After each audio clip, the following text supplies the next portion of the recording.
Okay, so we start because we are already a bit late. So good morning.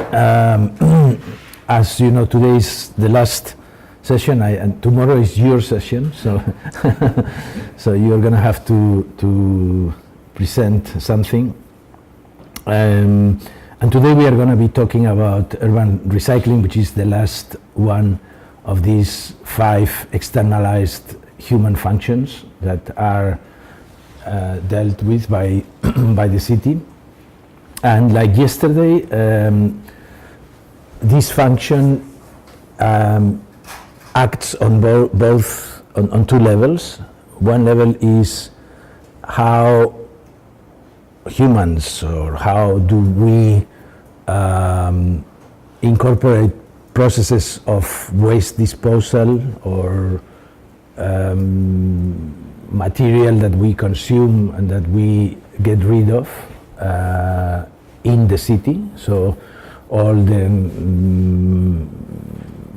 solid waste, the municipal solid waste processes are one of the functions that in some ways are dealt with by cities.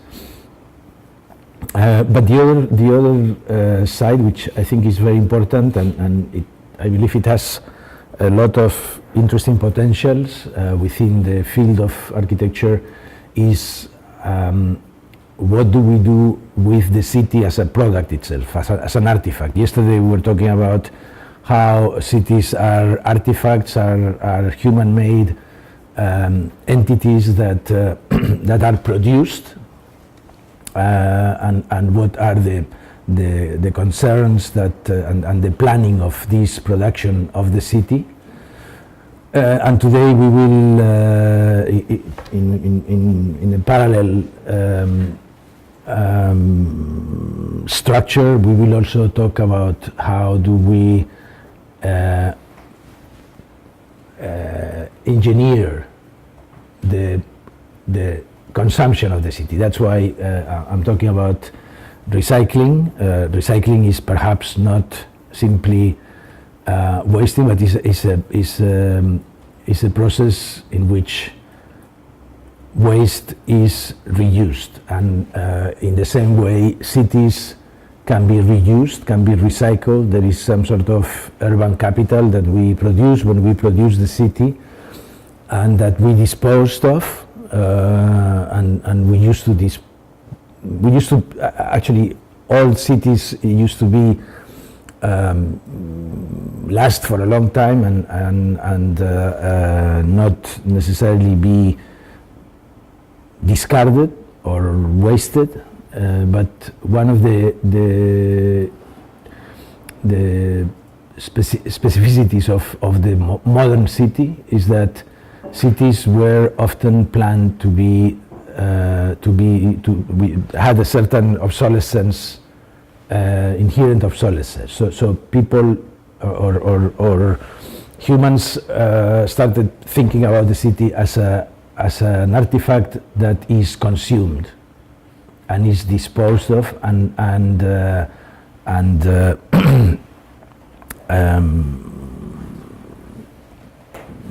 replaced by other urban fabrics, and that is actually particularly interesting here in Asia, because probably, well, I wouldn't say that. Maybe also it also relates to American cities in the 20th century, where I mean, I remember specifically the case of Japan, because it's a case that I know more directly. But in Japan, in the 70s and the 80s, buildings were supposed to last 30 years.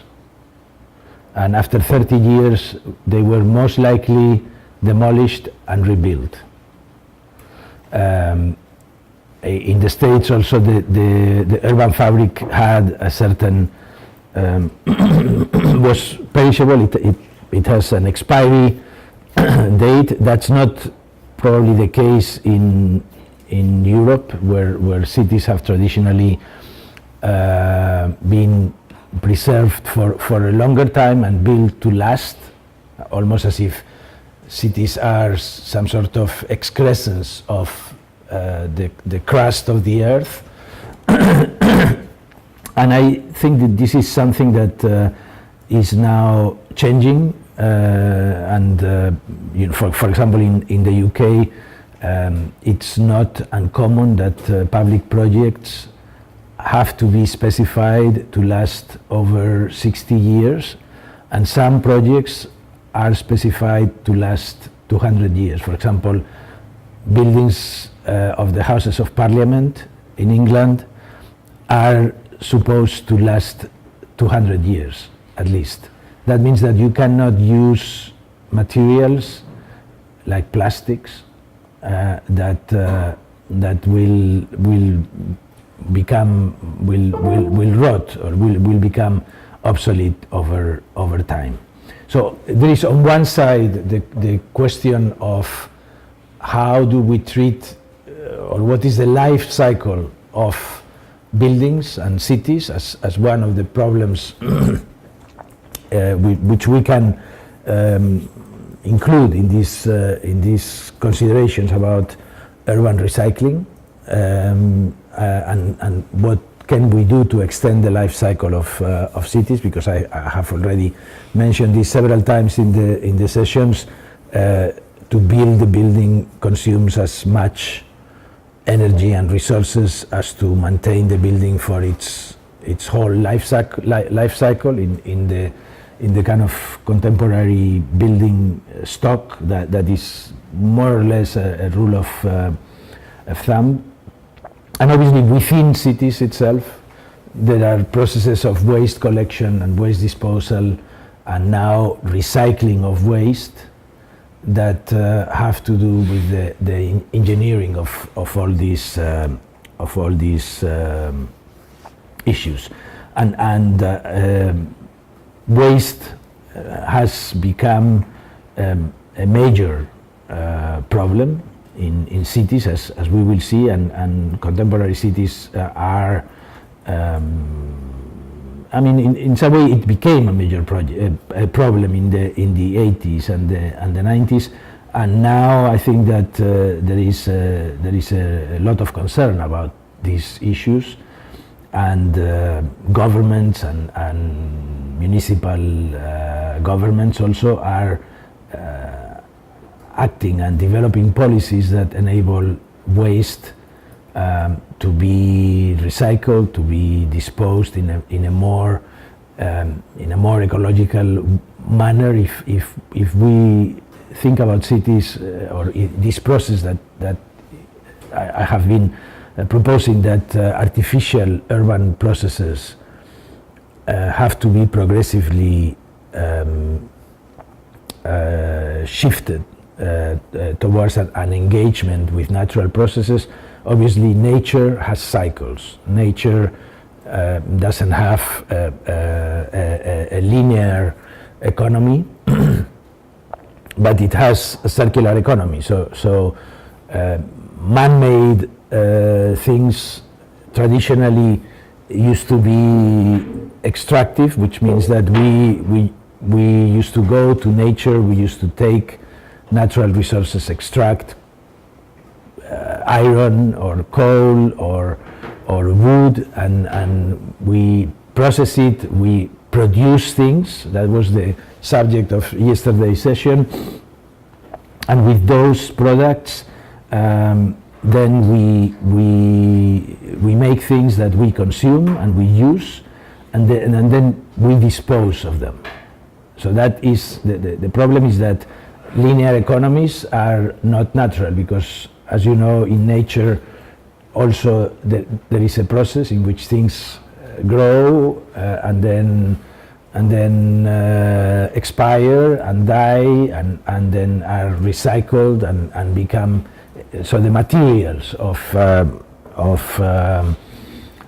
nature are constantly in a cycle, and in some ways, when we are talking about shifting from an artificial linear economy of resources to a circular economy, we are implicitly talking about an engagement with something that is very common in in nature, which is this cyclical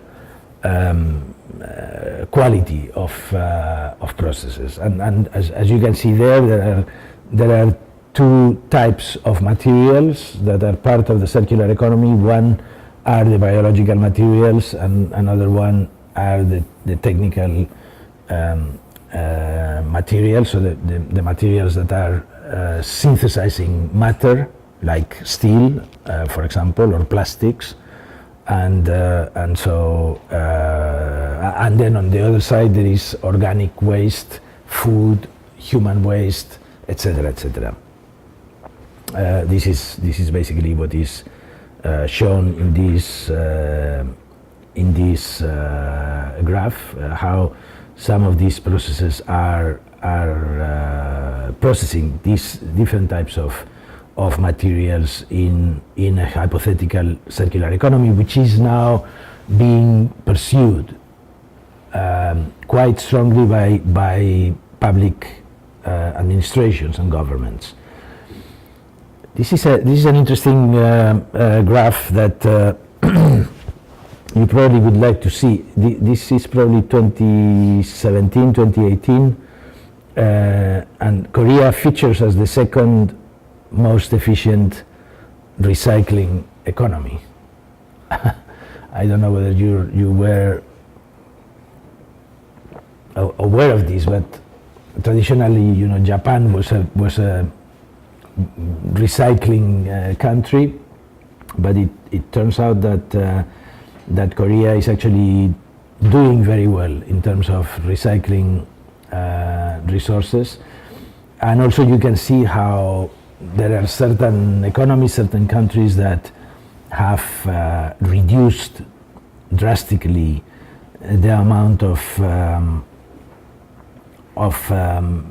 waste that they produce, and China has been the one that has probably made the biggest progress in the latest in the last few years, and again, if we think about the relationship between processes of recycling or waste disposal and processes of production, which is what we were looking at yesterday, China was for a few decades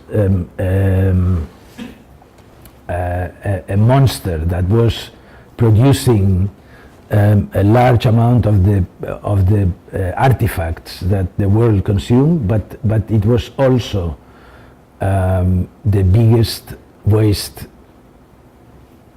processing country in the world by a huge amount.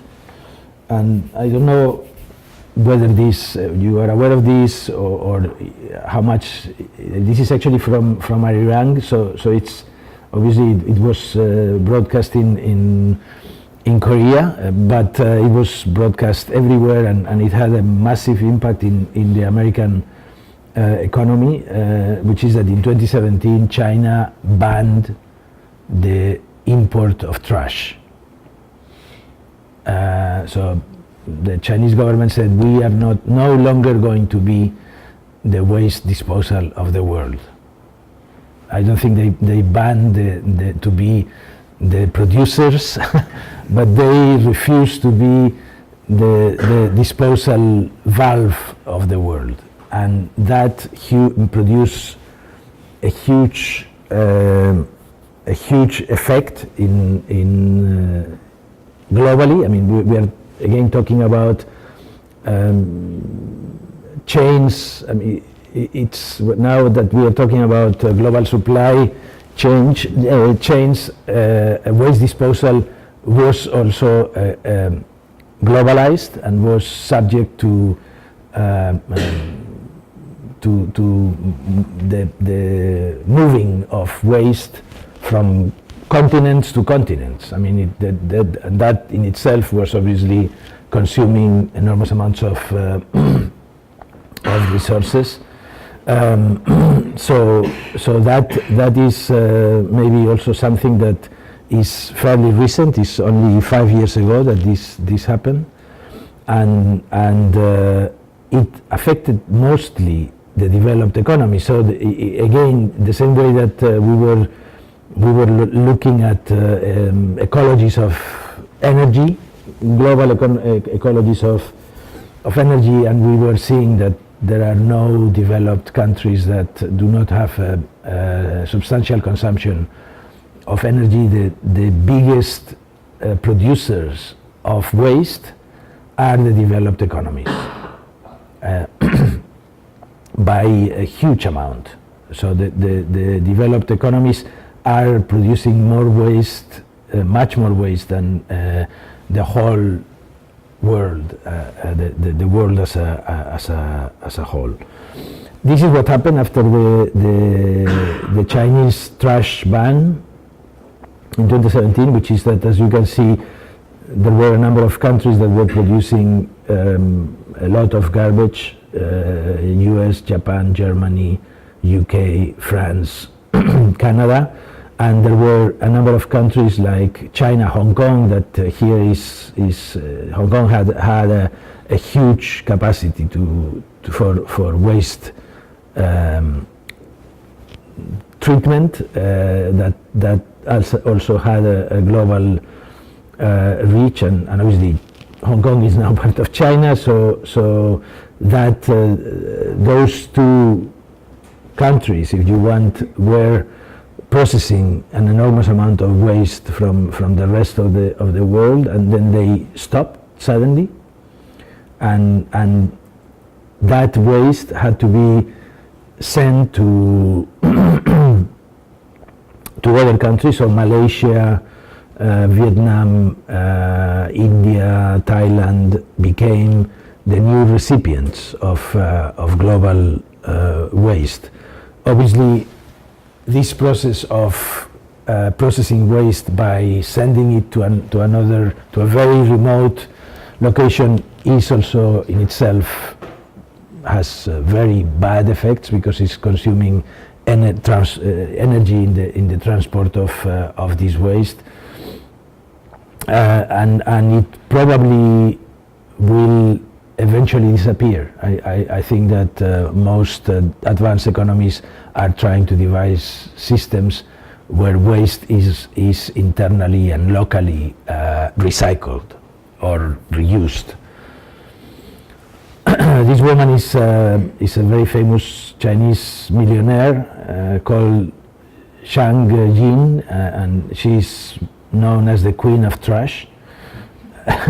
And is one of the wealthiest Chinese individuals, and was an accountant that went to work in I don't know when, spent some time in the US, and noticed that there was a lot of cardboard being wasted in America, and came up with the idea that she could import this cardboard to China, process it, because cardboard is easily recyclable, and basically made a fortune, and became probably now is in trouble because of the trash ban, but for a while she made a fortune just on processing waste. So this is to give you an idea that waste is not worthless. That waste is something that is potentially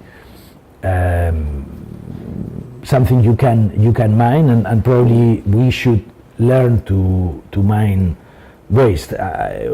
When the trash ban occurred, many of the recycling industries in the US started to grow enormously.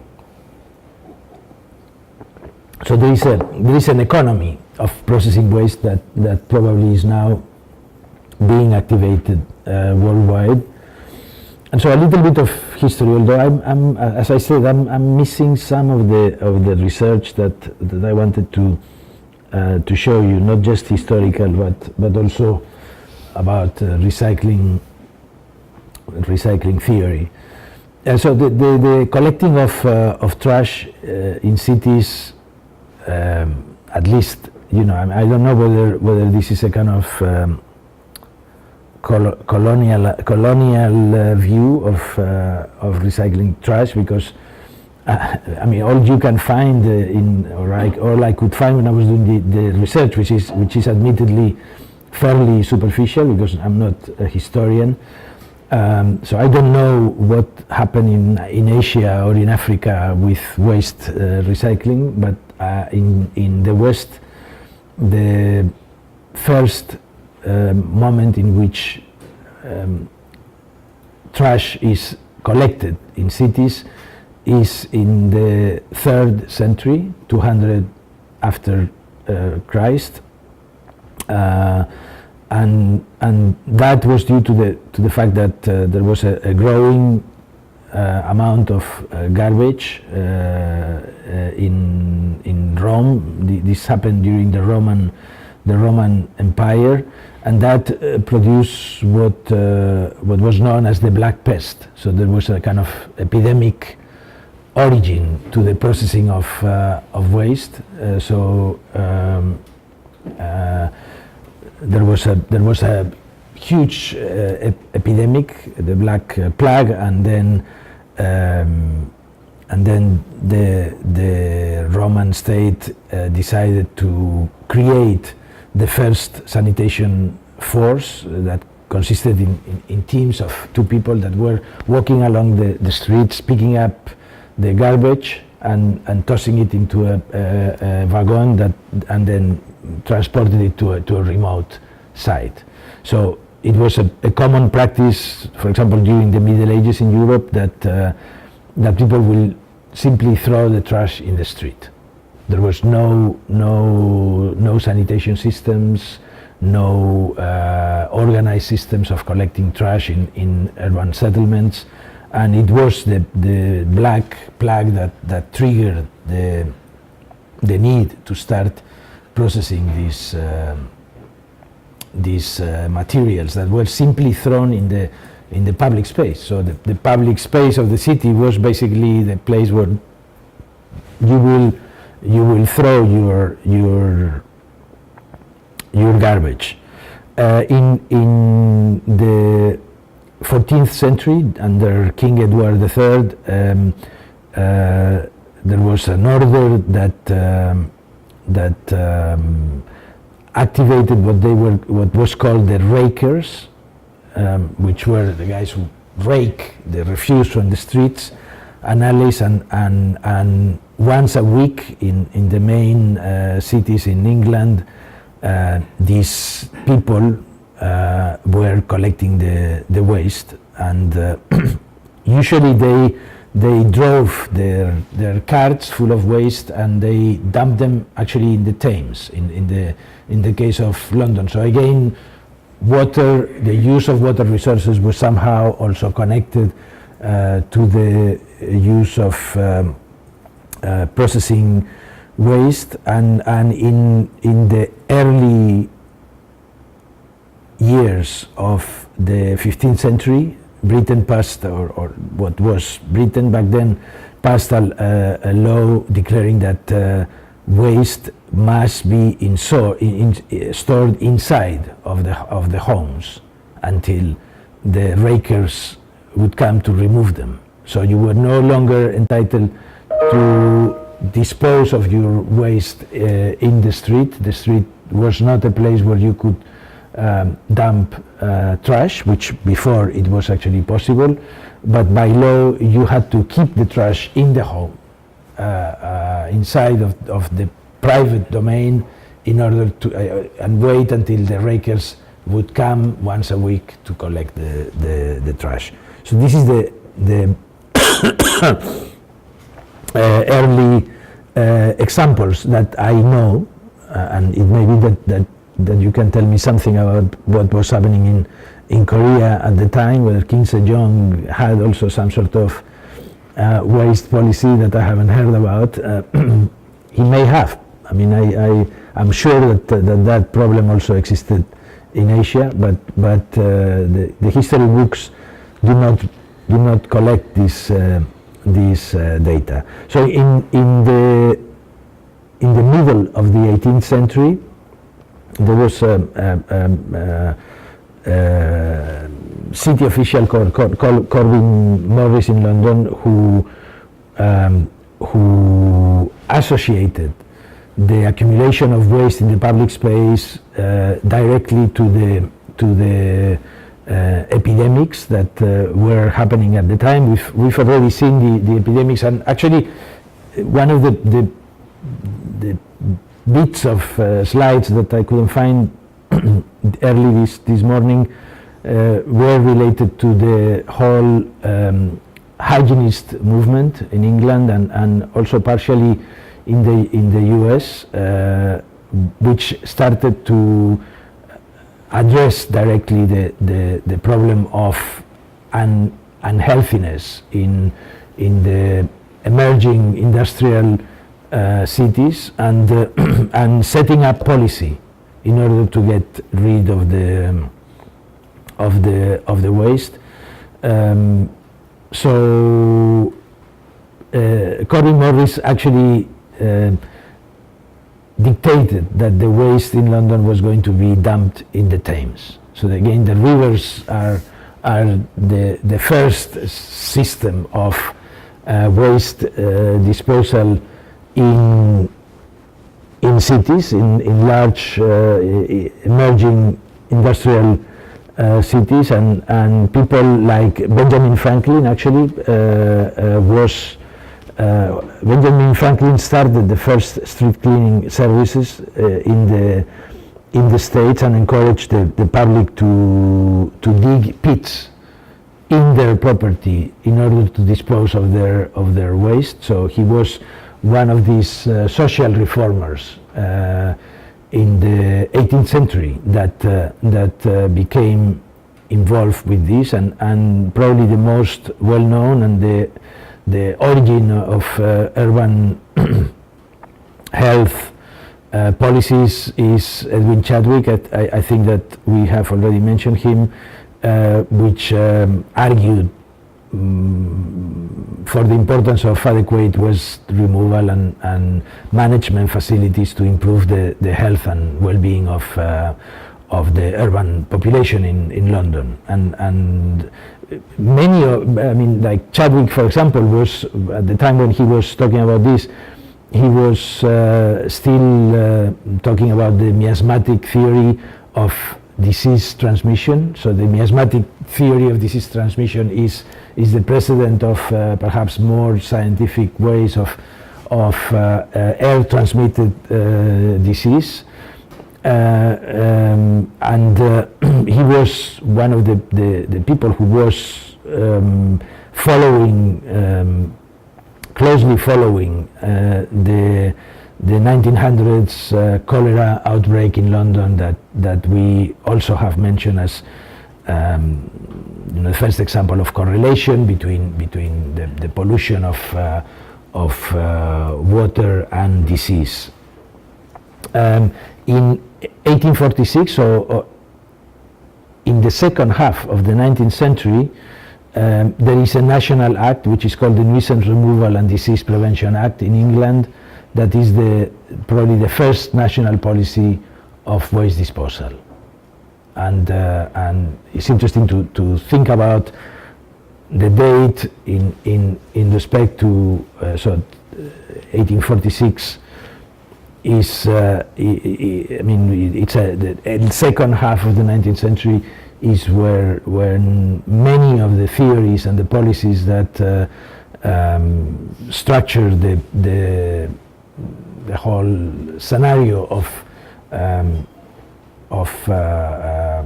the health movements, the garden city, all this consideration that the industrial city was toxic and was killing a large amount of people, happened around this time, second half of the 19th century. So these are the first examples of waste disposal. Obviously, at the beginning, and again we are talking about some of the evolution of urban transport that we saw in the mobility section. The first systems of garbage removal trucks were powered by animal energy, and then eventually they became powered by a steam engine, and then I mean, this is a kind of evolution of how these vehicles that became an integral part of the urban services evolved over time and became real municipal fleets of vehicles that they were no longer, for example, open. They had a kind of compactor inside. They are more similar probably to what we know as the waste disposal systems in cities today. And at the same time as these systems of garbage collection evolved in cities, there was a parallel scene that was happening in the outskirts of the city, where this waste was being dumped. So again, it was not possible to dump the waste in the rivers, because then people realized that the water was polluted, and downstream would poison populations downstream, so that was forbidden. So the waste had to be stored in certain places that were usually in the outskirts of cities, and that were landfills. And so landfills became, in themselves, the management of landfills, because of the amount of waste that was being disposed of, became a problem for municipal governments. And then also in England, people thought about another way of disposing waste, which is to burn it. This is the first incineration plant for solid waste that was built in Nottingham in 1874, again in that last quarter of the 19th century. This is another example in London. So these are the first waste incineration plants in the world. So now we see two ways of getting rid of urban waste. One is simply dumping it in a landfill site. The other one is to burn it. And so both of them are probably, if not equally bad, maybe landfills are even more dangerous than burning. But obviously burning things is not very good. But one of the problems of these incinerators, there are chronicles when they say that from local newspapers in London and Nottingham, saying that people in the surroundings of this incineration plant were complaining about the ashes from the waste. Obviously, burning is not a now we know is not a great way of getting rid of waste. The other thing we already saw this in the session of Earth and how the nightmen. This is a kind of caricature of in the newspaper at the time. So these are these guys that used to come at night and go into the septic tanks in the cities in England and collect human waste and take it to the fields in the surroundings, which we've already seen both in London and in Paris. There were these sewage farms where human solid waste was being used as a fertilizer for growing food for the city. So that was in some ways already one of the first examples of circular ecologies in cities is the treatment of human waste, as opposed to landfill and burning, which probably had to do more also with non-organic waste, although burning also was using organic waste to as one of the materials in this combustion. Berlin, a few decades later, also started creating these kind of sewage farms that in this case it was already the early 20th century, where had like a system. First of all, the human waste was disposed of by using water with sewage pipes that were going into these sewage farms, and there was a process in which the waste was dried, etc., turned into fertilizer and then used locally. China famously had a very prosperous industry of human waste disposal, dating back to the 3rd century before Christ. So it is a very old system. And the first Chinese agricultural instruction book that was written by Qi Yao Shu in the 554, so the 6th century, already describes the widespread use of night soil. They call it night soil because of these guys that were running around collecting literally shit and taking it to the farms. So he describes already how much cities were using night soil as fertilizer for growing food for the city. And by the 18th century, during the Qing dynasty, the night soil had grown into such a valuable agricultural resource that its collection was referred to as the business of the golden Jews. So many farmers became involved in this trade and traveled to cities to procure high quality night soil from wealthy urban areas.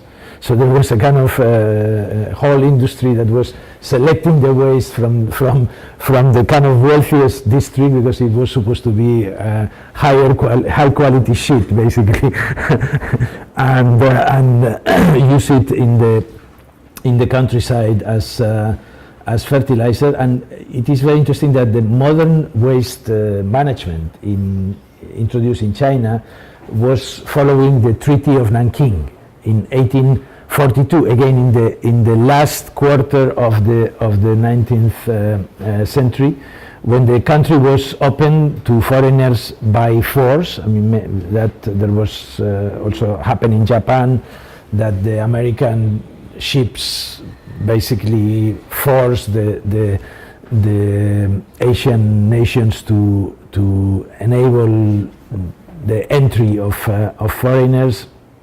And in the late 1960s, most municipal government already abandoned the night soil collection system and installed central waste collection stations in neighborhoods. So people themselves were taking the waste from the toilets into these collection stations, and then the installation of flush toilets in the home followed these policies. These are the guys who, in some ways, the American admirals who opened the Asian economy in the second half of the 19th century, and forced, in some ways, Western waste disposal, human waste disposal systems onto economies that were actually much more circular back then. And again, I know a little bit the case of China. I know a little bit that the same thing happened in Japan, and I assume that here probably it was similar, but I don't really have evidence about this. These are two interesting guys who are American journalists and scientists that lived in China for a long time in the early years of the 20th century. The one to the left is Karl Kraus, who was an American journalist who opened the first advertising agency in Shanghai and lived there for over 2 decades and wrote a book about how people lived in China. And one of the things that he says in the book is that many people who live in modern Shanghai apartments often flush a toilet with a feeling of guilt and regret at the waste of fertilizer which would add to the production of a bean field or bring blooms to a flower garden. So there was a deep cultural change from an economy that was much more nature related, and that was what was recycling human waste to a linear economy, which was imported from the West. So in some ways here you can see that Asian cultures were much more attuned with natural circular economies of waste recycling, while Western systems, modern systems, if you want, were much more linear. And so what is interesting is that now we are in a moment in which probably that process will probably have to be reversed. The other guy is called Franklin Hiram King, and he was an agricultural scientist, American also, who traveled extensively in Asia in the early 20th century and studied the local agricultural practices in China, Korea, and Japan. So he also was here for a while and published a book called Farmers of 40 Centuries, Organic Farming in China, Korea, and Japan. and he was impressed with the productivity of the traditional Chinese agricultural practices, the diversity of crops, and the use of human waste as a fertilizer, and criticized industrial agriculture in the US.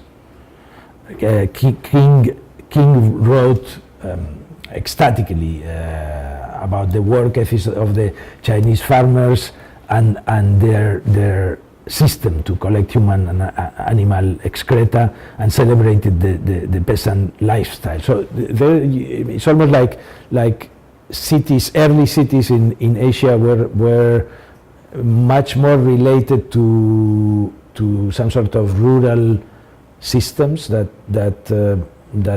had embedded in them the natural cyclical economies and ecologies, and this guy started actually looking at the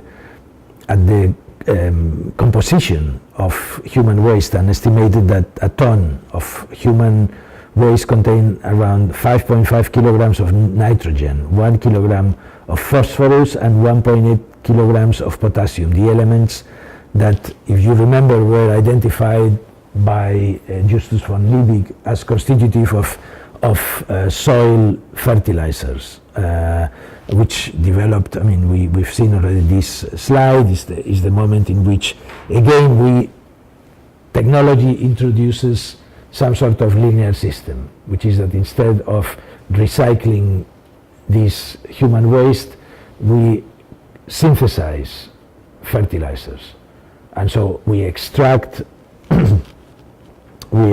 certain components from nature, we turn them into fertilizer, we fertilize the soil, and then they are disposed of and deplete the soil and produce eutrophication of ocean water and so on and so forth. So we are going back to these systems of some sort of cyclical waste recycling. This is a sewage farm now in Worcestershire in England. So these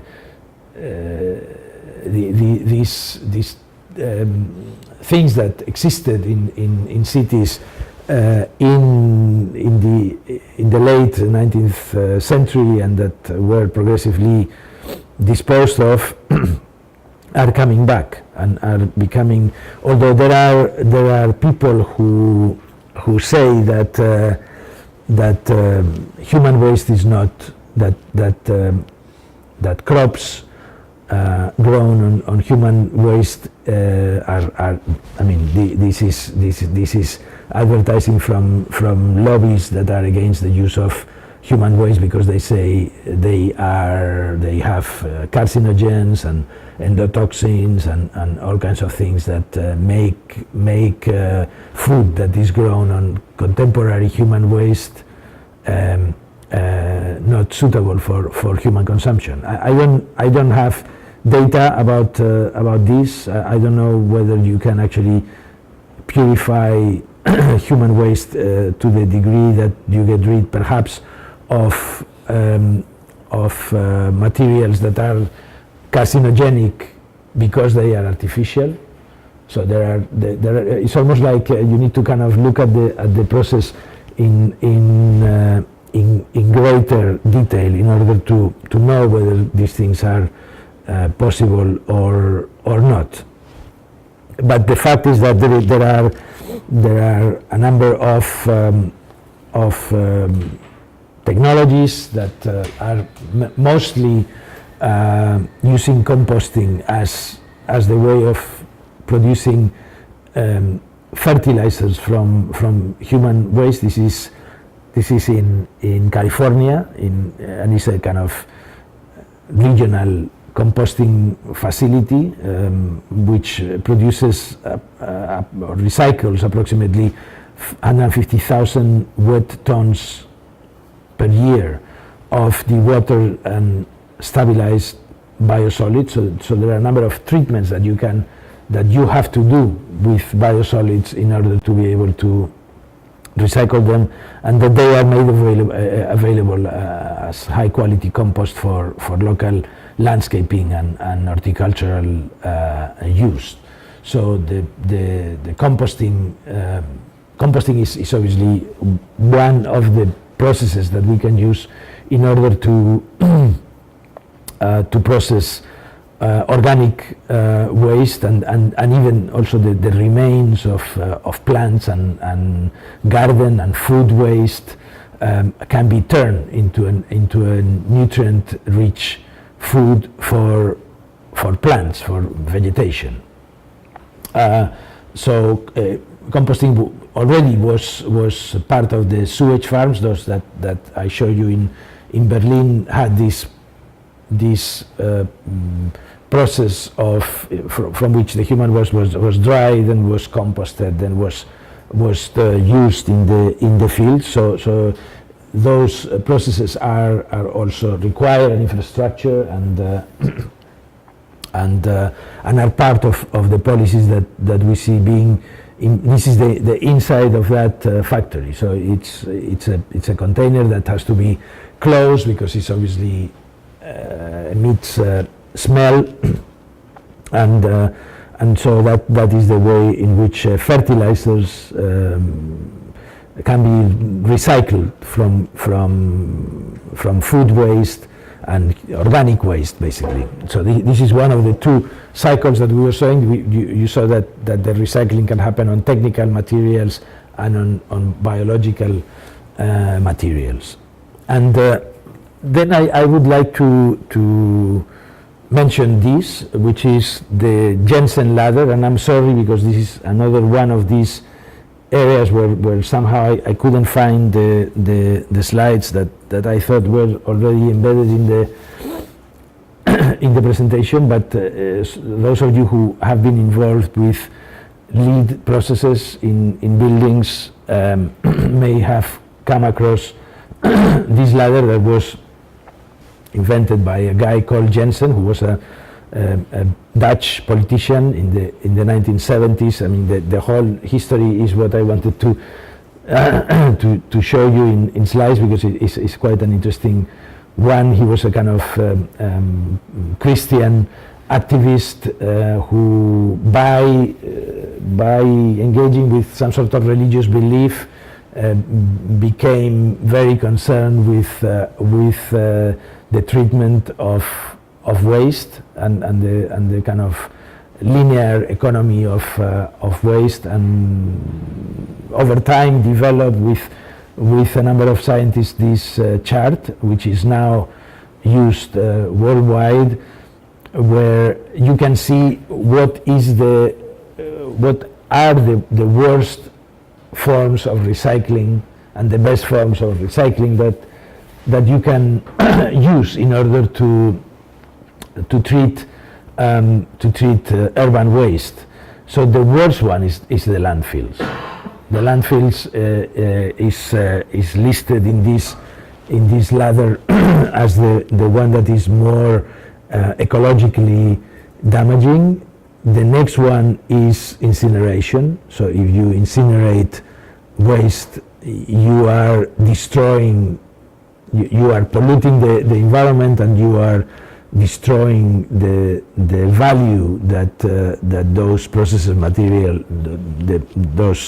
materials contain and can be reused. Then there is the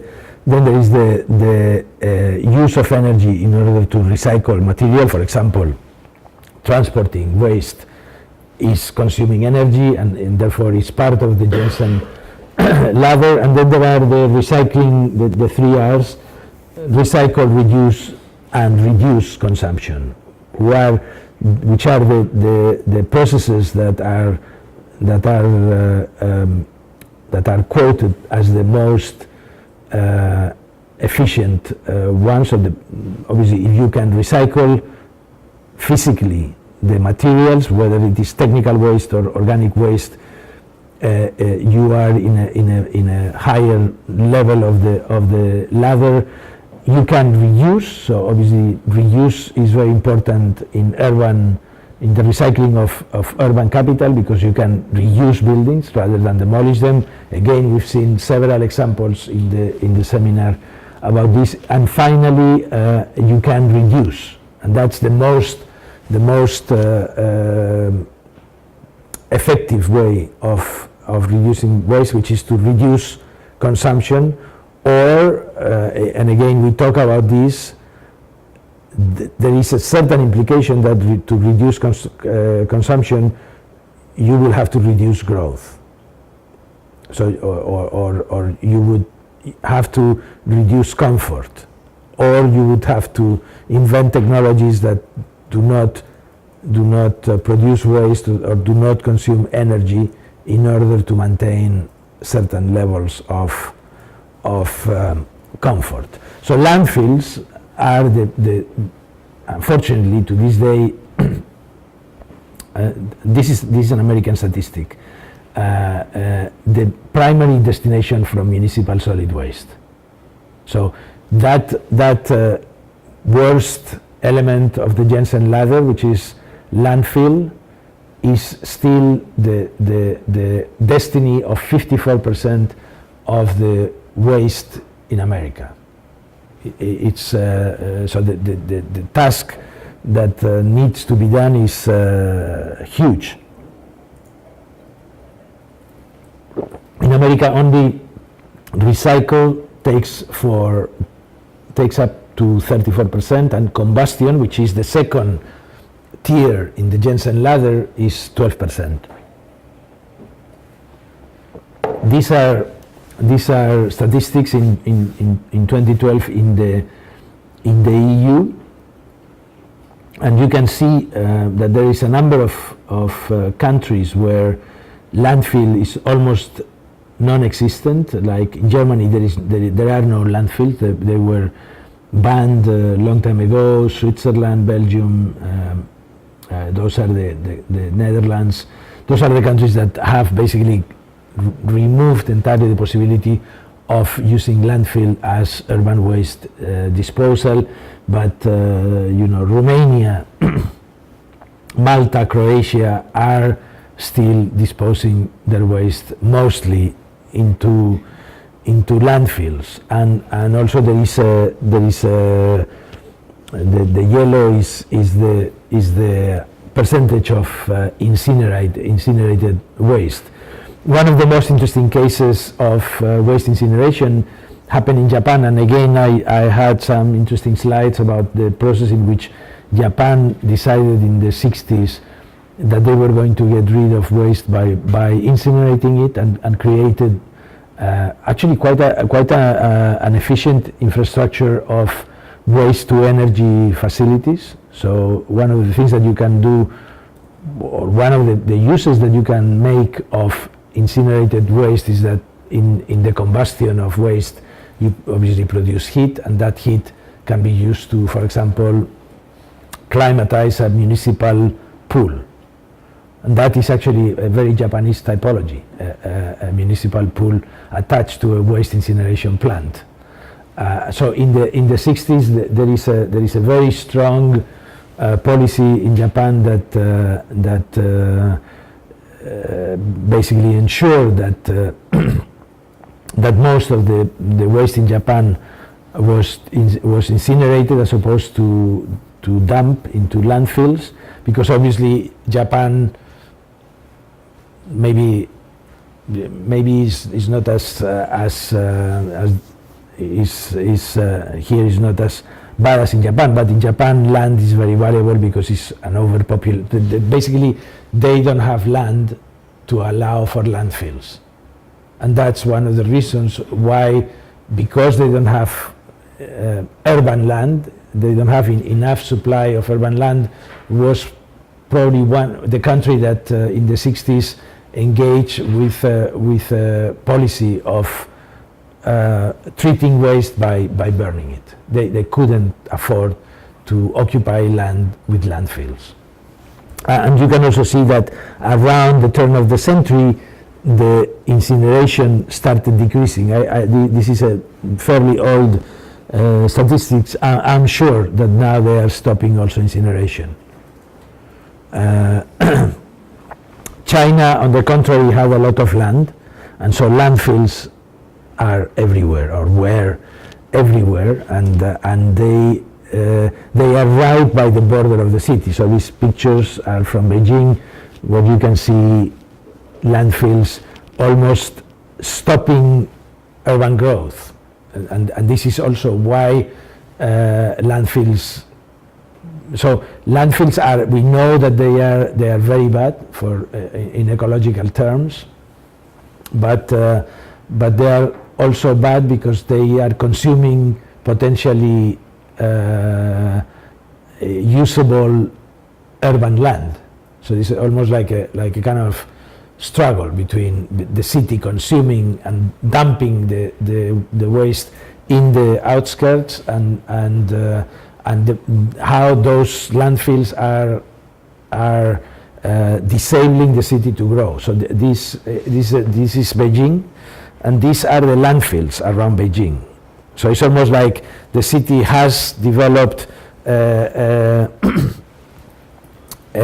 belt, instead of a green belt, a waste belt that is stopping the urban development, and that's why they are now trying to avoid landfills. Landfills in some cases have even created shadow cities. For example, in Indonesia, there are cities that have grown around the existence of global landfills. So Indonesia is one of the countries that is processing global waste, and that industry has in itself created cities next to the landfill. This is almost like the opposite process, global waste producing cities or creating cities in certain parts of the world. I don't know whether you have ever seen this, but I haven't found an example of a bigger landfill in the world. This is here. It's called Sudokwon, and this is in Incheon, and it processes. It opened in 1992, and it processes.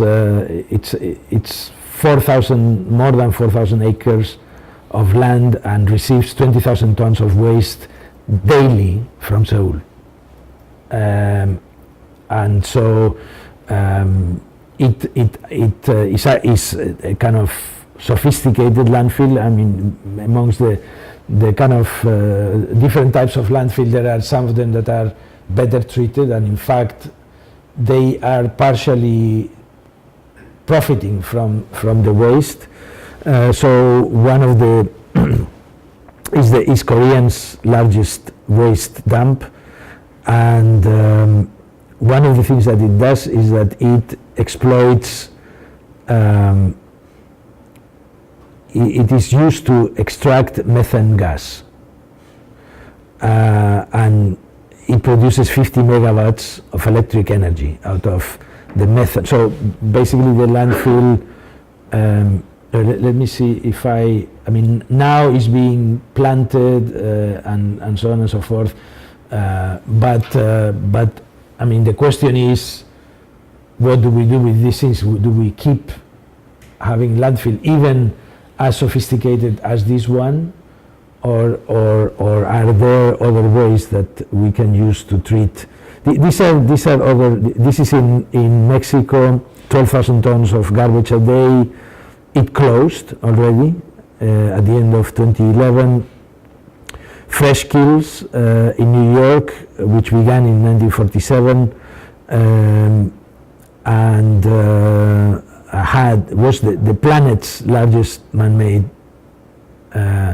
landfill, and it contained 150 million tons of waste. By the time it closed in 2001, and the reason why it closed was because this is where they dump the debris from the World Trade Center, and so it became almost like culturally toxic. And so after the 2001 Fresh Landfills, which was the largest landfill in the world at the time, stopped operating, so they closed it down. Lagos also has a huge one, but actually I couldn't find any one that is bigger than the one in Incheon. And so methane is, the one in Incheon is as I mentioned, is extracting methane, and methane from landfills accounts for 20% of all methane emissions. You know that methane is much worse than carbon emissions. So methane emissions are one of the main sources of greenhouse effects and temperature increase on Earth, global warming, and 20% of the methane emissions come from landfills. So one of the things that is done with landfills, and Sudokwon is an example of that, is that they introduce these facilities. Sometimes they burn the methane directly on the landfill, so they literally, but that means they are emitting CO2 and wasting the energy potential. So Sudokwon, for example, has this energy plant that is attached to the landfill that is extracting the methane that is produced by the consolidation of waste. and using it to produce energy. This is basically how this methane extraction happens. This is I think is in, I don't know whether it's in China or it's in Korea. This is in China. So basically there are these pipes that are drilled through the garbage and that are basically constantly giving away methane. So if you are able to collect the methane, then you can use it for energy production.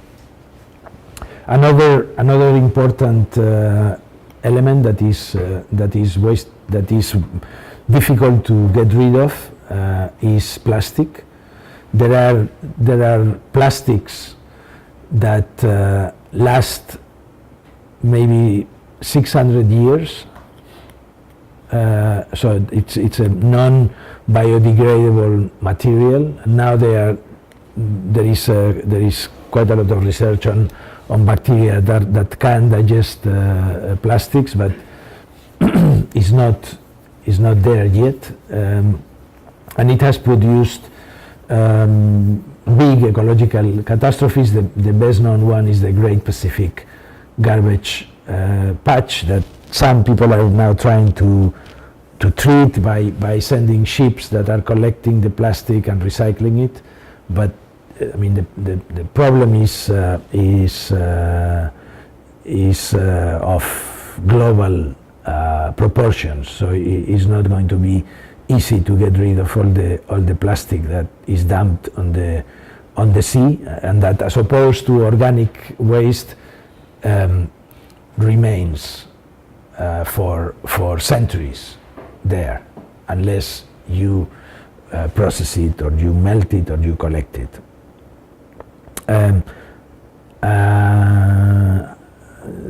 Maybe this was supposed to be in the kind of Japanese incineration plant. This is an incineration plant in Japan that is designed by Hundertwasser. You know who this guy? The kind of mad Austrian artist. So the Japanese really made a big deal in the 60s about these incineration industries, but that has also happened in many other places. Probably the most recent example is Bjarke Ingel's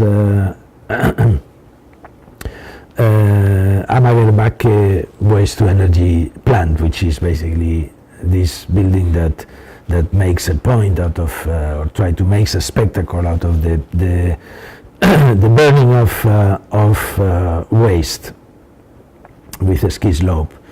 Shenzhen under construction, that also combines with a roof that is a photovoltaic farm.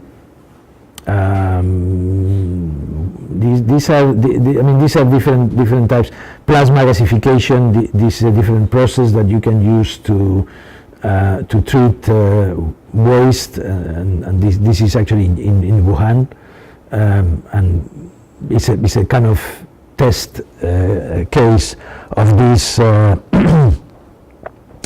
plasma gasification, which is another way of turning biomass waste into syngas, and this is a technology that is actually used in aircraft carriers. So this is the Gerald Ford USS supercarrier from the American Army, and this ship has a system that treats 200 kilograms per hour of solid waste produced by the people inside, in order to power the ship.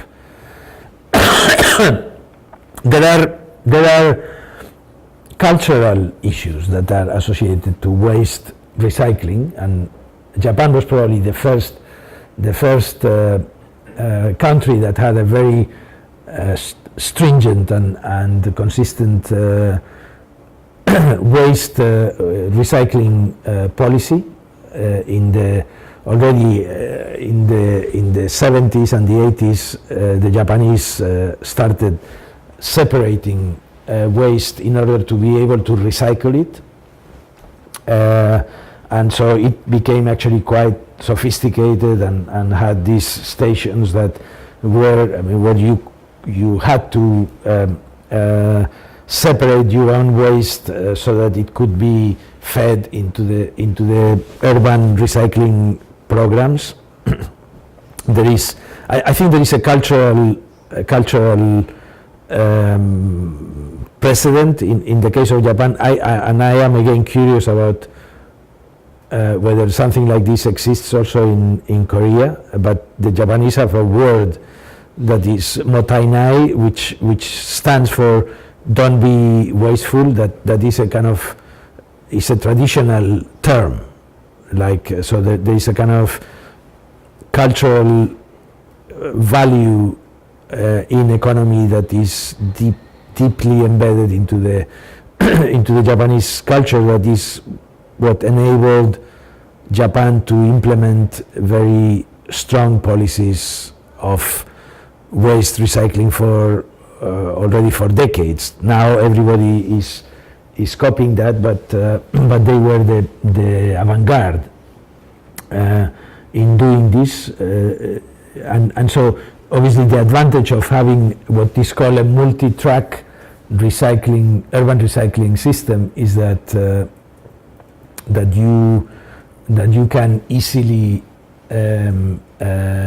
process technical waste into aluminum, glass, etc., and so this facilitates enormously the recycling of trash.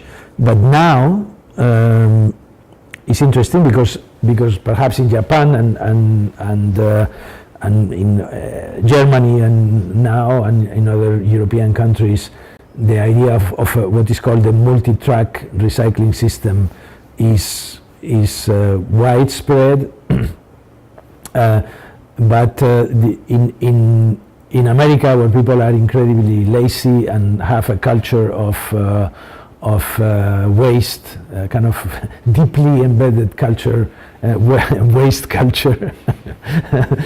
People, I mean, like people almost like assume that this is fascism. So if you have to classify your waste, is because you are in a communist country that is forcing you to do certain things. So Americans are very reluctant to embrace this type of, and so but they have invented what is called a single track waste disposal system, and a single track waste disposal system is becoming now more popular because we have technologies that enable machines to separate.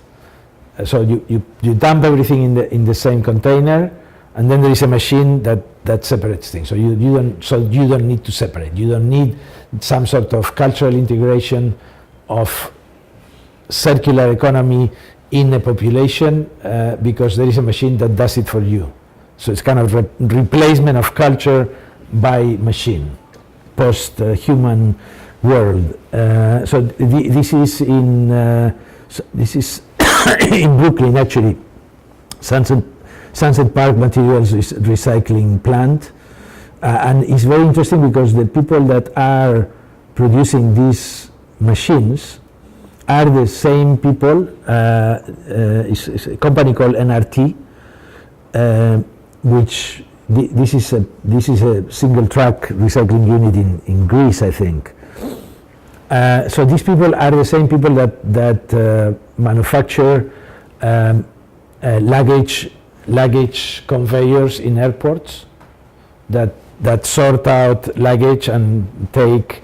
So by using tags, by using barcodes or QR codes, some of the things that we have already seen in some of the other sessions, where some sort of electronic electronic device is able to read tags or to read geometrical and scale qualities of objects. We saw it yesterday in the experiments of using robots to select materials that are not designed for construction. So in this case, the same type of technologies that computer vision and point clouds and these kind of things are powering these single track recycling systems that you see replacing the kind of cultural concern of dividing your trash. So I mean, these are just some of the examples of these plants that have these trains that keep scanning the trash and separating it into recyclable elements. So now we are kind of looking into contemporary trash reuse, non-organic in a way. I mean, the organic already we saw a little bit, but one of the main targets of trash recycling now is electronic waste. So computers, electrodomestic devices contain rare minerals that are very expensive.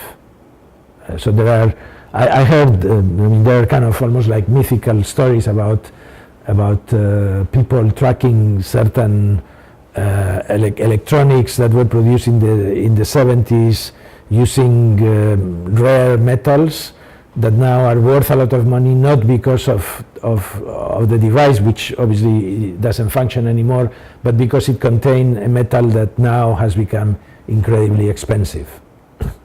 And so there is a growing industry about treatment or scoring through these electronic waste that, for example, I mean, we think about also things that we discussed yesterday can generate production. Probably some of this stuff goes on in Urgiro and goes on. So there are people who are recycling these devices. We already saw this Carlo Ratti research about waste disposal and again the use of energy. That was the third level in the ladder. So that we had landfill, we have incineration, and we have energy. So one of the things that Carlo Ratti found in the research that he did is that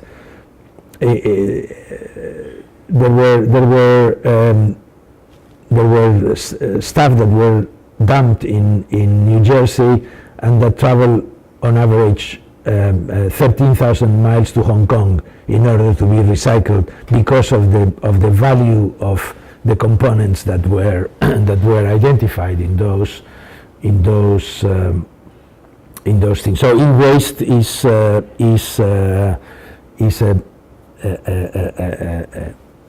growing industry in terms of urban recycling, and there are many people who say that this is real mining, that probably you will be able to find more rare metals in e-waste than in mines in whatever, Chile or Africa or things like that.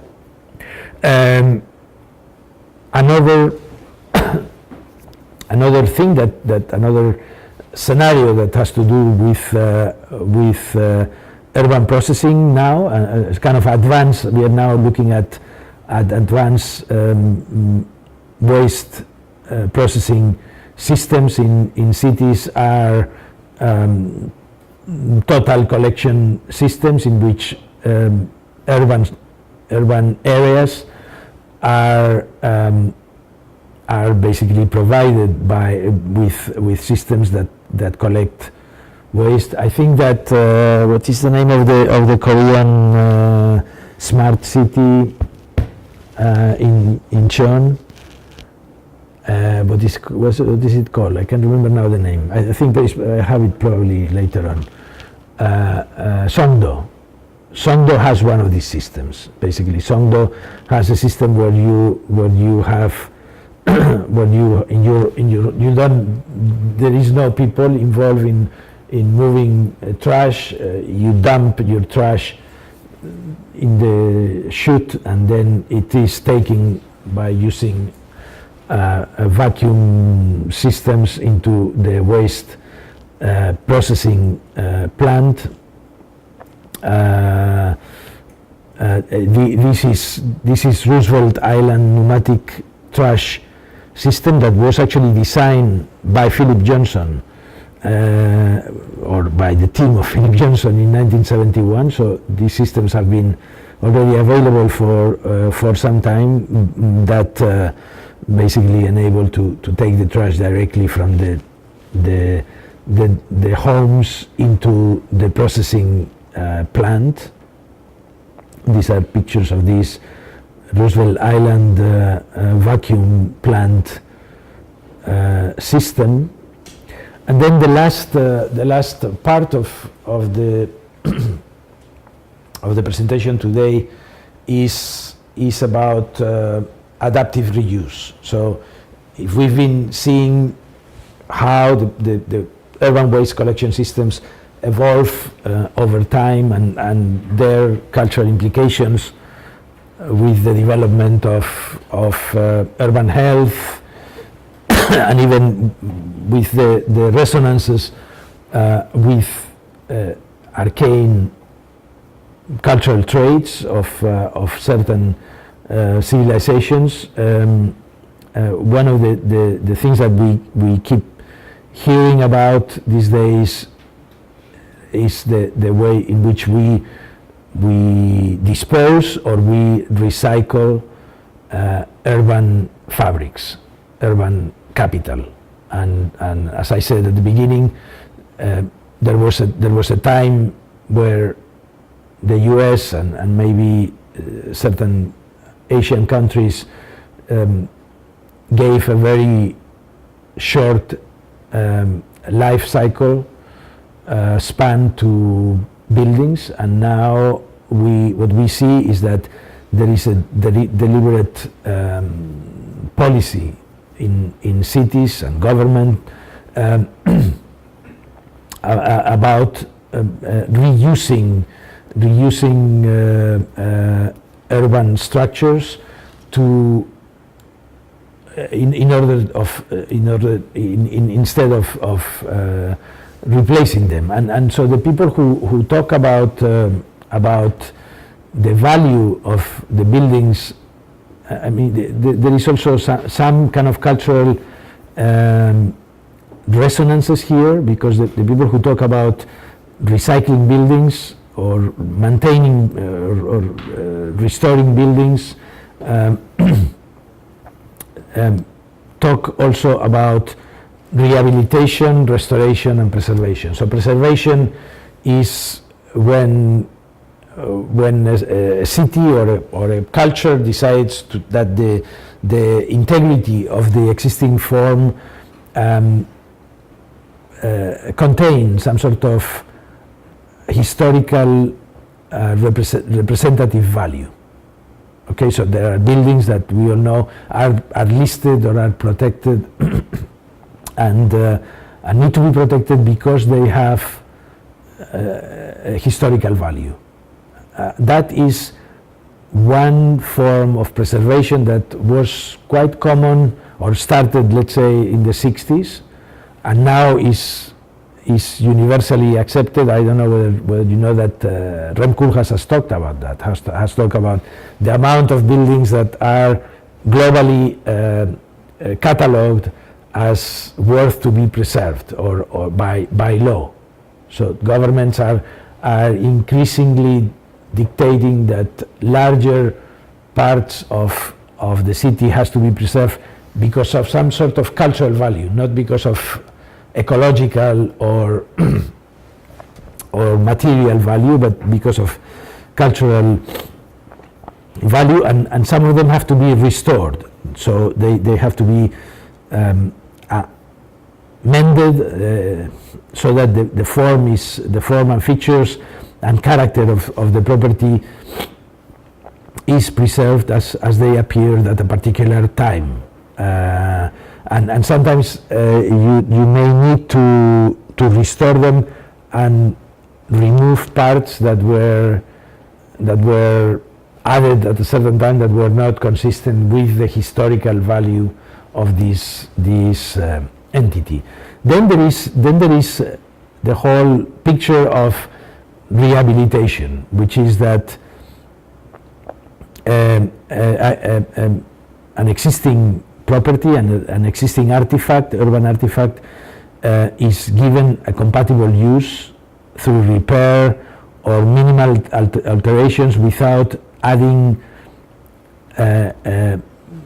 or having kind of minor additions to them in order to preserve the features that convey its historical, cultural, or architectural values. That is also something that somehow architects started practicing already for decades and is widely accepted by populations. So actually lay people understand now that cities have or bear, or architecture bears certain representation of collective values that need to be retained. But what I think is emerging and is new, and it has happened probably in the last decade, is the reuse, the literal reuse, in which the architectural interventions retain the majority of a structure, but entirely redesigns it for a new use. So it's not a minor alteration, and it's not driven by cultural values. It's driven by material values. So what the what we see now emerging is a situation where the value of the urban capital or the urban artifacts is not in their meaning or in their cultural signification, but in the pure material value. The fact that there has been energy embodied there and is worth to be preserved. I don't know whether, and again, these are some of the slides that I am missing today. You know this book, Cradle to Cradle? Have you ever read that book? That is a book that in America is a school text.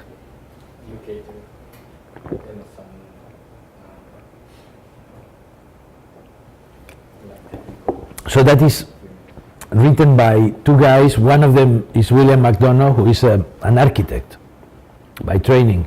The other one is Baumgartner, who is a chemist. And so they made this book that is the kind of Bible of recycling in urban recycling, and not just the recycling of buildings, but they obviously talk also, because one of them is an architect, about the material value of urban structures or physical structures. So this picture that I'm showing here is part of a project that was done by a young London company called Assemble, and is Granby 4 Streets operation. Have you ever heard about this? No?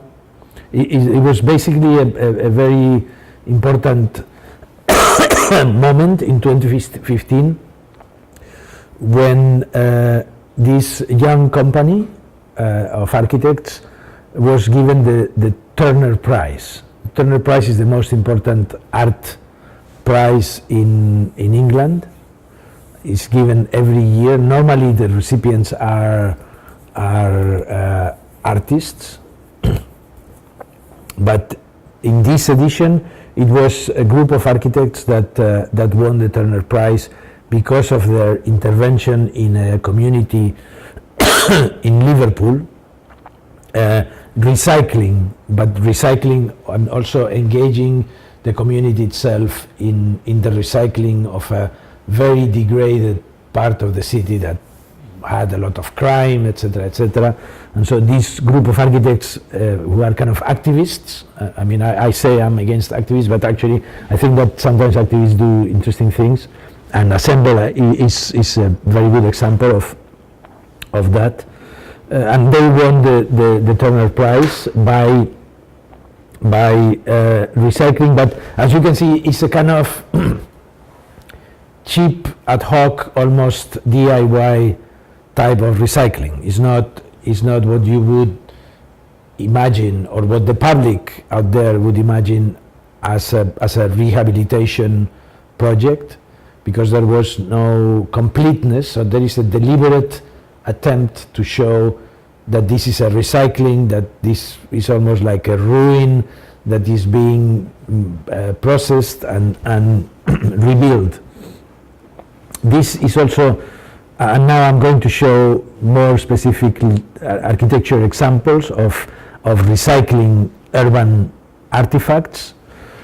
This is the Palais du Tokyo from La Caton Vassal, which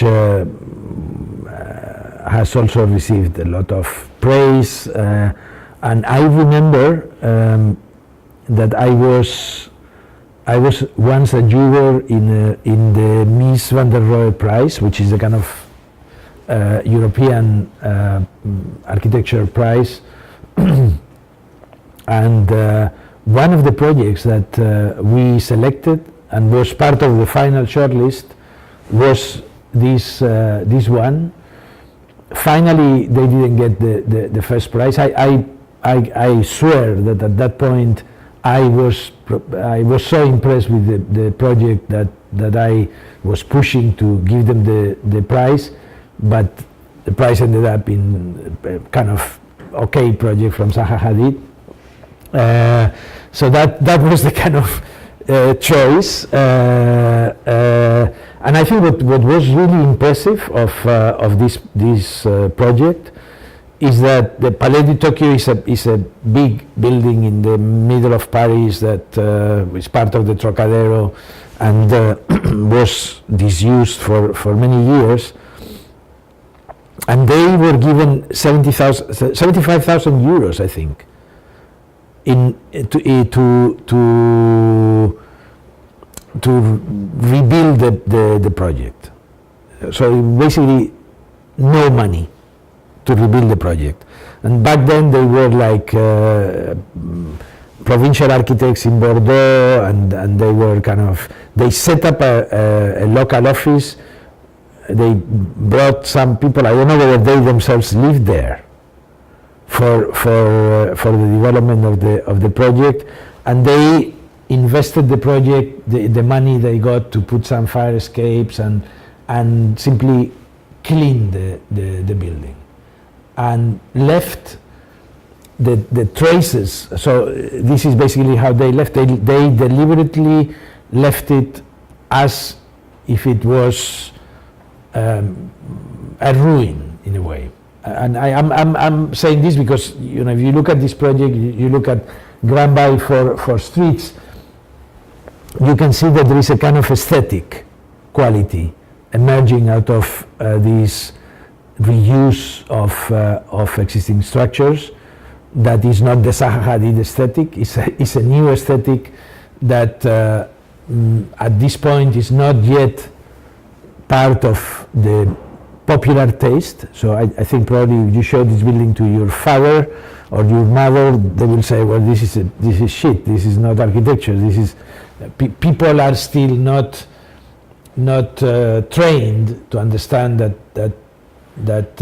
there is an aesthetic value also in these living traces of reusing urban structures as a cultural message if you want. So if we as architects are supposed to invent an aesthetic that would perhaps help people to engage with processes of reuse, I think that Lacaton Vassal and Assemble are adopting and are making a proposal, a clear proposal of exploiting some sort of how can I say this, some sort of chic, so kind of the ruins are chic, the kind of roughness of reusing a building in a brutal manner becomes some sort of aesthetic quality, which I think is interesting in these two projects as some kind of emergence of an architectural aesthetic. Lacaton Vassal, for example, have been doing this for a long time. This is the before and after scenario of the reusing of a derelict, almost derelict social housing projects that they simply wrap with greenhouses and terraces instead of demolishing it, which is what we would have done 20 years ago. 20 years ago, the government would have looked at that building and say, it's falling apart, it's concrete, it's rotting away, let's demolish it and rebuild. So now we know that there is embodied energy in these things, and we can save this embodied energy if we devise ways in which we can recycle an urban fabric. That's what traditional European cities, at least, used to do, and this is what some people are starting to do and are starting to exploit as a source of some sort of aesthetic quality. These are other projects from Lacaton Vassal. We have been, this is one of our projects in Locarno, and also we have been in several instances involved in recycling existing structures, a school that becomes the headquarters of the Locarno Film Festival. That was what we did, or in this case the recycling of the central station in Birmingham, which was a 70s building that was also falling apart and needed to be reclad and reused. So this, I think, is becoming now a very important stream of projects. Waterfronts in general are areas that have been in the last 30 years being systematically recycled everywhere, because industrial ports moved out of cities, and so suddenly a lot of land was made available in large ports for development. Puerto Madero in Buenos Aires, Canary Wharf in London, certain areas of, I mean, this is not a port actually, let's kind of move, what is this? I think this is Seoul, no?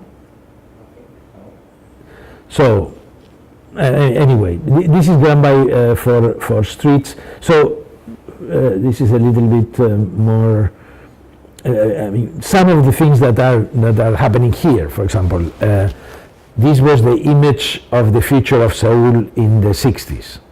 So highways, asphalt everywhere, and you know, this is basically what became Seoul law. So that is a project that is very much related to the reuse, instead of the demolition of an existing infrastructure. That demolition, obviously, is a huge cost, huge ecological cost in the life cycle of a building, because it's not only making the building that takes energy, it's also getting rid of the waste that consumes energy. So Seoul law is a case of that. Seumsanga has been an ongoing concern in Seoul also for a number of years, and now is being kept and is being reused. Even if I mean, everybody is kind of wondering whether this was ever a reasonable project. Maybe it was unreasonable, but what do we do now that is there? Do we demolish it at an increased ecological cost, or do we recycle? And I think that the decision of the city government was to preserve it maybe as an, and I think probably they did the right thing, because Seumsanga obviously is a monument of the 70s in Korea that I think probably didn't, you cannot see it in such a bold way anywhere else in the world, that somebody tried to build a megastructure in the center of a city. No, whether it was successful or not, I don't know, but probably is more reasonable now. So there's a kind of double value. There is the cultural value of preserving something that was a symbol of the megastructural projects in Asia, and it was not only a symbol, but it was a container of a substantial amount of embodied energy. So because of these costs of demolition, which are very large. So now there are many people who are talking about urban mining, and there are some people who are starting to look at cities as sources of material. So these are studies that are made in the Netherlands that in some ways identify the materials that are contained in the urban fabric of the city that can potentially be reused, whatever, brick, steel.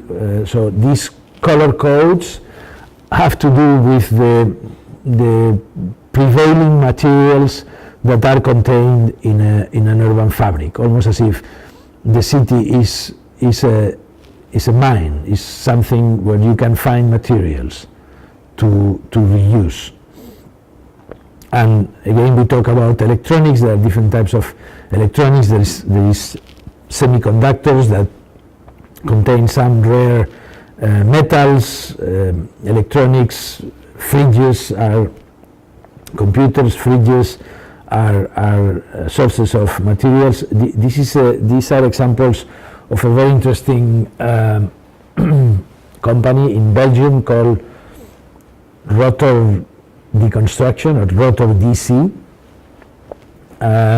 which is also a young company,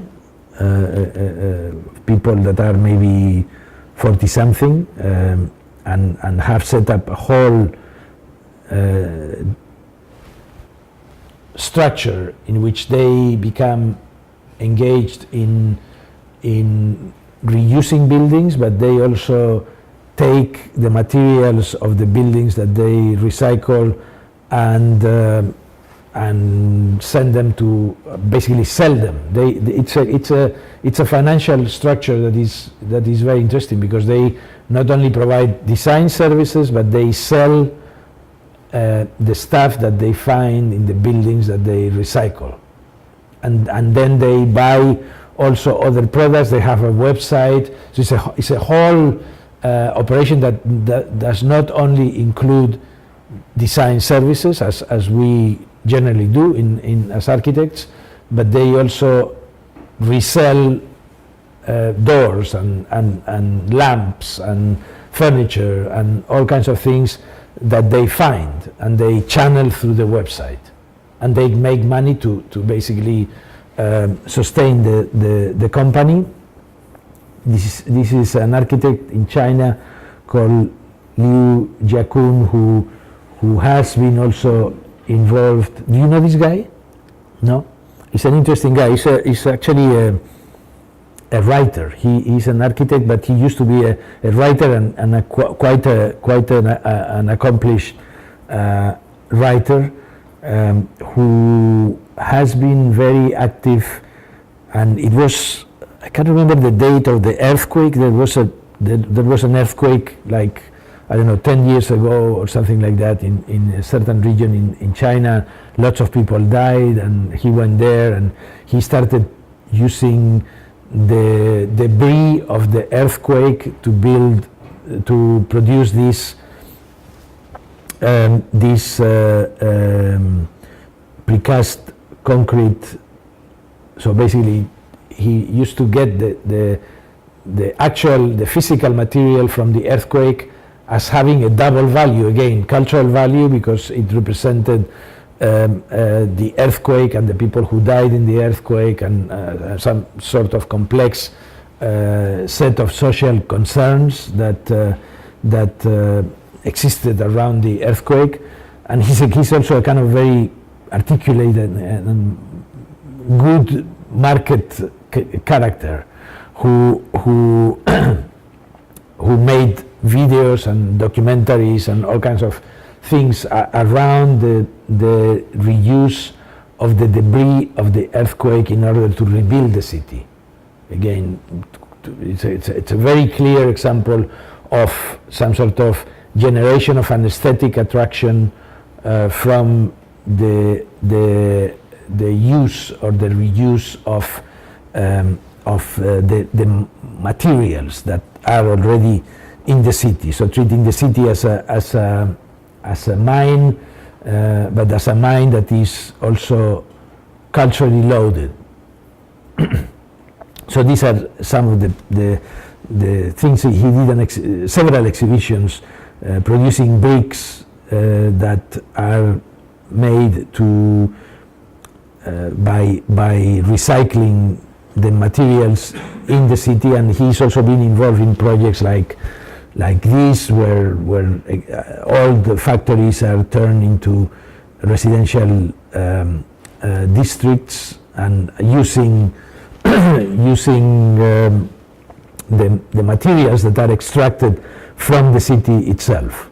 So that's, I think, we talk about Assemble or La Caton Vassal as examples of the exploitation of certain aesthetic cultural qualities of the process of recycling the city. And you probably know this one, Wangshu in China, where a number of materials, local materials, are used to build a new museum, a new complex. So I like to look at these projects as indexes of new aesthetic architecture, new architectural aesthetics that can maybe convince the people in the street that we need to recycle cities. And that is probably one of the most important roles that we can play as architects in this process, because we have to come up with arguments that will make recycling attractive, and to convince people that there is an aesthetic value and a cultural value in recycling materials. We saw this example yesterday of Gramazio and Kohler reusing materials and producing perhaps new architectural effects. But the idea of urban recycle is very old. These are buildings in Rome, where they were literally reusing chunks of existing buildings in order to build new walls. So it's not an entirely new idea, and I believe that there is an emerging aesthetic out of reusing materials that is now again interesting to explore as a kind of architectural proposal. And this is something that we ourselves try to do in the project that is now starting to be built in Korea, the Korean Museum of Architecture and Urbanism, where buildings are also designed to be disassembled, to make their resources available for other buildings in the future. So, for example, concrete buildings are particularly difficult to recycle because you cannot dismantle them. They are a monolithic structure. You basically have to break them and invest a lot of energy in breaking them. But instead, steel buildings or wooden buildings can be broken into parts if you use mechanical bolts instead of welding. It's easier to dismantle a building and to reuse the resources in other buildings, so there are this design for disassembly, which is very much part of the cradle-to-cradle theory of William McDonough, is part of it. It's like to leave in the buildings visible traces that these buildings are assemblies and that they can be disassembled and reused. So this kind of anatomic quality of a building, the fact that the building shows all the different parts as layers that end up making the building is maybe another part of these aesthetics of recycling in buildings. And so, for example, exposing ducts is one of the things that perhaps we should do systematically. I mean, buildings have these ceilings which are covering stuff that is not supposed to be seen, because the image of the room that the general public has is floor, walls, and ceiling, and those are in the olden days. The ceilings didn't have air conditioning, ducts, didn't have cabling feeding the lights. They were like a solid piece of matter that didn't contain any services. But the building today has layers of electronics, etc., that we can expose also as an aesthetic value. Some people would say it's horrible to leave the ducts exposed, but I say, the same way I mentioned the example of the fat walls, that is an aesthetic decision. So we've decided that these are ugly. We've decided that ducts and cables are ugly. But this is a decision. We can decide the opposite. We can, as architects, we can start attaching aesthetic value to showing that a building is an assembly of systems, and these systems are assembled there, and they are assembled in a way that is potentially an aesthetic experience. I used to have a teacher that died already, who was an important architect in Spain, and I don't know how you do the cabling systems in let's say traditional houses in Korea, but in Spain it's very funny, because I'm talking about not modern office buildings, but run-of-the-mill residential buildings all over the country in the 70s. So the masons would come to the site, would build brick walls or concrete block walls, and then they would plaster inside, white, or whatever other color, but generally white. So they would cover. There was no drywalls back then, so there was no gypsum board on studs like in the States. For example, the interior finish of a building is a drywall. I don't know. Again, here, probably now everybody uses drywall, but I don't know what. I presume that in the 70s it was also just plaster that was put on the bricks to make the interior finish, and then there were the and then when the masons finished, the electricians came in, and the electricians started destroying the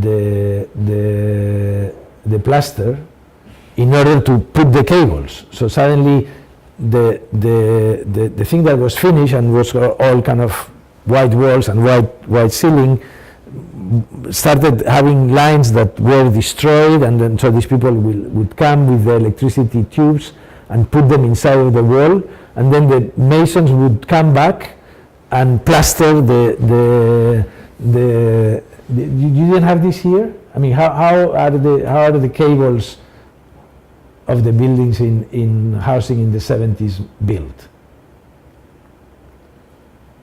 You don't remember, you were not born, of course. So I mean, but that was, so Oiza now would be probably over 100 years old, saw these things and said that all buildings should have cabling exposed, which we don't see it because cabling is not supposed to be seen anywhere. I mean, look around and you won't see any cabling. Why not? Isn't it easier to have the cables on the surface, so if something goes wrong, you can just fix it or replace it or something like that? Every time that you have to replace a cabling in a building, you need to destroy the building to get to the cabling. So Oiza used to say all the cabling in buildings should always be exposed. But that's something that the popular aesthetic rejects. Like probably my parents are no longer alive, but my parents would not understand that the building has this kind of industrial cabling, wall mounted. What we can decide that is beautiful. I think is beautiful, for example. And every time I do a building, I try to do it, and I'm never allowed to do it because it's ugly.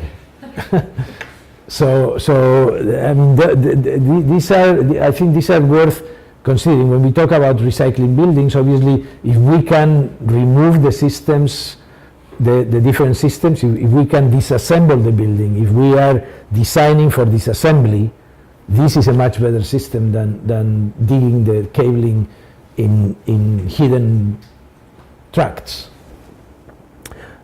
Pipes, I mean, all these things. Again, we talked yesterday about products that are reusing parts.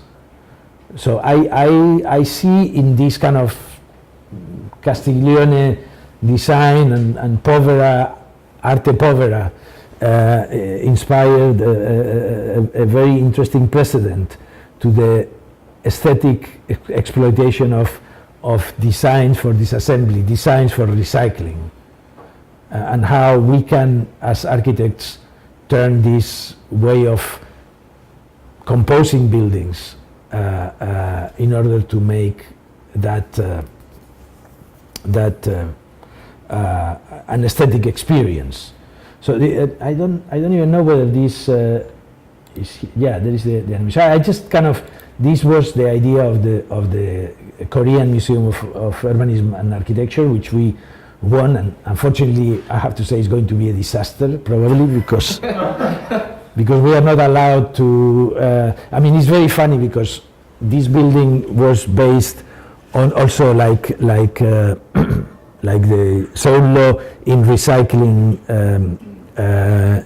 steel bridges and things like that, and so we win the competition. I don't know whether there is. This is just the kind of animation that we made for the competition, if it is there, because maybe it's not there. But anyway, I mean, you can. If we cannot see it, you can see it. Seems like it's loading. Yeah. So basically, it was a structure that reused these beams that were supposed to be extracted. Extracted from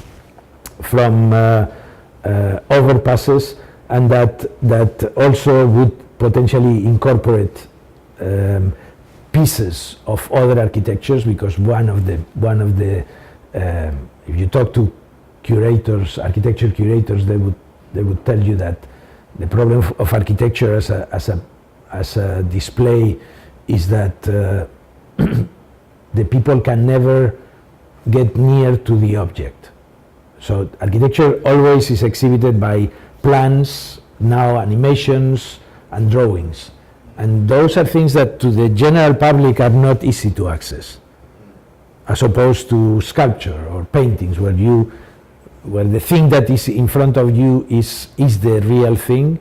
Architecture is always displayed by means of something else. And so one of the things they complain always, or they say, it's very difficult to make blockbuster exhibitions from architecture because the means to exhibit architecture are very difficult to convey to the public. So the building was from the beginning almost like a scaffolding of elements that are recycled from infrastructure and become a scaffolding for other architectural parts to be attached. So the idea was very good. In practice, it will be a disaster. I already know because of bad governmental management. So the first thing that we found out is that in Korean public buildings, you cannot use by law second-hand materials. So we win a competition based on recycling, and suddenly we found out there's a national law that says that you cannot use second-hand materials in public buildings. That's completely insane, no? At a moment in which, but I mean, this is where architecture becomes always political, because you keep crashing against established regimes of power. And maybe in 10 years' time, the Korean government will realize that that actually is good to reduce materials in public buildings, and they should change the policy. But at this point, the policy is everything has to be new. And so that's a kind of maybe an example of how these architectural operations are constantly dealing with the inertia of certain power structures that were for the design for the good. I mean, I'm sure that the people who set up that law thought it is important that, public buildings cannot be using all kinds of shit. Everything has to be new, etc., etc. So this is a well-meaning policy that at some point we need to say is wrong. We need to convince the authorities is wrong, but for us it's too late because the building has to be built earlier. So that's the end of the presentation today, and the end of my presentations.